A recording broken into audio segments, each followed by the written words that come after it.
हनुमान चालीसा प्राय आप सभी पढ़ते हैं अपने घरों में, लेकिन यह हनुमान चालीसा साधारण हनुमान चालीसा नहीं है। यह हनुमान चालीसा ऐसी हनुमान चालीसा है जिसका मात्र 3 दिन आपको पाठ करना है और इस संसार की जो दुर्लभ मनोकामनाएं होती हैं उसे भी आप पूर्ण कर सकते हैं। लेकिन एक चीज का ध्यान रखना होता है दोस्तों, जब कोई चीज आपको बहुत जल्दी मिल जाती है तो उसमें थोड़े से नियम रखने होते हैं। तो इसमें यह नियम है कि सबसे पहले तो देखें, इस पाठ को आप किसी का कुछ बिगाड़ने के लिए नहीं कर सकते, स्वयं के लिए कर सकते हैं इस पाठ को जिसमें आपका हित हो, आपका भला हो। कभी भूलकर किसी और को नुकसान पहुंचाने के उद्देश्य से इस पाठ को कदापि नहीं करना होता है। और सारे नियम हैं जो कि मैं आगे आपको बताता चलूंगा। इसलिए दोस्तों रिक्वेस्ट है आपसे कि यदि आपको वीडियो अच्छी लगती है तो लाइक जरूर किया करें और लाइक करने के साथ साथ आप कमेंट करके बता सकते हैं। चैनल को सब्सक्राइब आप अवश्य किया करें। दोस्तों देखिए, हनुमान चालीसा आप सभी में से बहुत सारे लोग प्रायः पढ़ते होंगे मंगलवार, शनिवार या फिर प्रतिदिन। लेकिन यह जो हनुमान चालीसा है मात्र 3 दिनों में आपकी दुर्लभ कामनाएं पूर्ण हो जाएंगी। तो देखिए, ये विशेष तरीके से पढ़ना है और तंत्र शास्त्र में इस तरीके को बहुत ज्यादा पावरफुल माना जाता है। जैसा कि मैंने अभी नाम लिया, आप समझ सकते हैं तंत्र शास्त्र। दोस्तों एक विशेषता होती है इसकी कि आप नियम के अनुसार करें तो वह सब कुछ पा सकते हैं जो आप बहुत दिनों के प्रयास के बाद भी सफल नहीं हुए। यदि आप बहुत ज्यादा समय से परेशान हैं तो आप अन्य कहीं मत जाइए।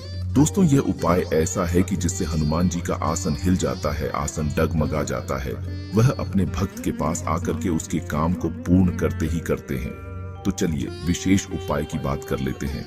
करना क्या है तो देखिए, किसी भी मंगलवार से इसे शुरू कर सकते हैं। मंगलवार से यदि आप यह उपाय शुरू करते हैं या फिर किसी विशेष दिन, यदि कोई शुभ दिन हो और उस दिन मंगलवार हो, उस दिन भी आप इस उपाय को शुरू कर सकते हैं। तो आपको जो यह उपाय करना है हनुमान चालीसा के पाठ वाला, वह आपको रात्रि के 9 बजे करना है। अब आपके मन में एक हलचल हो रही होगी कि क्यों नहीं इस उपाय को हम सुबह कर सकते हैं। तो देखिए, मोटे शब्दों में मैं आपको बता दूं कि जितने भी हनुमान जी के प्रयोग हो गए, उपाय हो गए या फिर पूजा होगी, यदि यही शाम के समय करते हैं तो ज्यादा फलीभूत होती है। और यदि शास्त्रों की माने तो ऐसी मान्यता है कि दिन भर हनुमान जी प्रभु श्री राम की सेवा में लीन होते हैं। वैसे सेवा में तो 24 घंटे हर क्षण हर पहर होते हैं, लेकिन ऐसी मान्यता है कि शाम को अपने भक्तों पर ध्यान देते हैं और वह देखते हैं कि कौन उन्हें पुकार रहा है। इसलिए हनुमान जी की पूजा का सबसे उचित समय माना जाता है। तो यह जो प्रयोग करना है, उपाय करना आपको रात्रि को 9 बजे करना है। आप समझ गए होंगे, किसी भी शुभ मंगलवार से आपको यह पाठ शुरू करना चाहिए। जैसा कि आपको हनुमान चालीसा का पाठ करना है, हनुमान चालीसा आपको याद है तो बहुत अच्छी बात है, नहीं याद है तो आप किताब वगैरह ले सकते हैं। हनुमान चालीसा का पाठ करने के लिए आपके सामने श्री राम दरबार की एक फोटो होनी चाहिए। आप समझ रहे होंगे, जिसमें राम जी होते हैं, सीता माता लक्ष्मण जी होते हैं, जहां पर हनुमान जी होते हैं। लाल कपड़ा बिछा लीजिए, उनको रख लीजिए। अपने सामने चमेली के तेल का या फिर घी का एक दीपक प्रज्वलित कीजिए। धूप बत्ती वगैरह जलाना चाहे तो जला सकते हैं और थोड़ा सा प्रसाद वहां अवश्य रखें। प्रसाद में तुलसी पत्ती जरूर डाल दीजिए। तो रखने के बाद दोस्तों अब आपको करना यह है कि आप अच्छी तरह से आसन पर बैठ जाइए। आसन लाल होना चाहिए। बाकी वस्त्र यदि लाल पहन पाते हैं तो अच्छा है, नहीं पहन पाते तो कोई समस्या वाली बात नहीं। जो भी कपड़े पहनना चाहे पहन ले, लेकिन कपड़े साफ सुथरे होने चाहिए, क्योंकि प्रयोग बहुत ज्यादा महत्वपूर्ण है। इसलिए मैं बार बार आपको नियमों का ध्यान दिलाता हूँ। तो अब करना यह है कि आप साफ सुथरा अच्छी तरह से कपड़े पहन लें। उसके बाद हाथ में जल लेकर 3 बार आचमन करेंगे। उसके बाद आप ध्यान करेंगे और संकल्प करेंगे।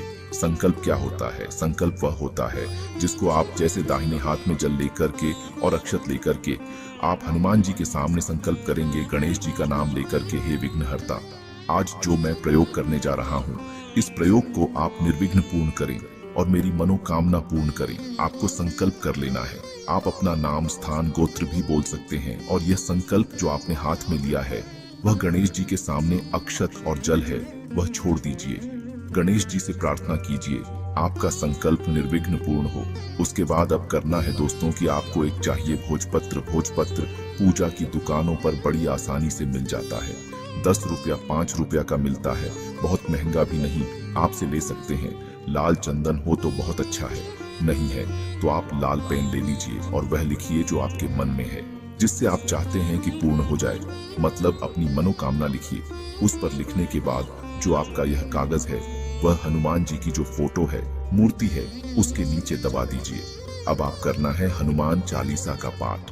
कितने पाठ करना है तो देखिए, आज आपको हनुमान चालीसा को मंगलवार का 3 पाठ करना है। मंगलवार के दिन हनुमान चालीसा का 3 पाठ करना है। इस चीज का ध्यान रखिए। 3 पाठ करने के बाद सबसे पहले हनुमान राम जी की आरती करेंगे, उसके बाद हनुमान जी की आरती करेंगे, उसके बाद प्रसाद आप खा सकते हैं। और यह उपाय यदि आप तीनों दिन व्रत रख करके करते हैं तो बहुत ज्यादा श्रेष्ठ परिणाम देता है। लेकिन किसी कारण से आप व्रत नहीं रख पाते हैं, कोई समस्या है, शारीरिक दिक्कत है, तो ऐसे में शुद्ध सात्विक भोजन ले ले। रात्रि को 9 बजे के बाद यदि आप ये उपाय करते हैं तो सोने पे सुहागा होता है। पहले दिन जो है हनुमान चालीसा का 3 पाठ कीजिए, राम जी की आरती कीजिए, हनुमान जी की आरती कीजिए। जो कागज आपने हनुमान जी की मूर्ति के नीचे रखा वही पड़े रहने दीजिए। अब अगले दिन जो है बुधवार का दिन होगा। बुधवार को आपको 7 पाठ हनुमान चालीसा का ठीक उसी विधि से करना होगा। पहले दिन मंगलवार को आपको 3 पाठ करना है, दूसरे दिन बुधवार को आपको 7 पाठ करना है। 7 पाठ उसी विधि से, और संकल्प नहीं लेना है, क्योंकि आप पहले दिन के संकल्पित हो चुके हैं तो आज संकल्प नहीं लेना है। न ही आपको अपनी मनोकामना लिखनी है, सब कुछ लिखा हुआ है। बस आपको बैठ करके दिया जलाकर भोग लगाकर पाठ कर लेना है, आरती कर लेना। पहले राम जी की आरती होगी, फिर उसके बाद हनुमान जी की आरती होगी। तो इस विधि से करके बुधवार को 7 पाठ ध्यान दीजिए। पहले दिन मंगलवार को 3 पाठ हनुमान चालीसा का करेंगे, दूसरे दिन 7 पाठ करेंगे, दूसरे दिन की पूजा पूर्ण हो चुकी। एक और बता दूं दोस्तों, हनुमान चालीसा देखिए उपाय तो बहुत कारगर है ही, लेकिन एक चीज बता दूं, हनुमान चालीसा स्वयं में ही सिद्ध है। अब बारी आती है तीसरे दिन यानी बृहस्पतिवार की। आपको 11 बार का पाठ पढ़ाना है, सब विधि वही रहेगी, बस आपको 11 बार का पाठ करना है। आप देखेंगे कि कुछ दिनों में आपकी मनोकामना पूरी हो जाएगी। वीडियो अच्छी लगी हो तो लाइक और कमेंट बॉक्स में जय श्री राम जरूर लिखें।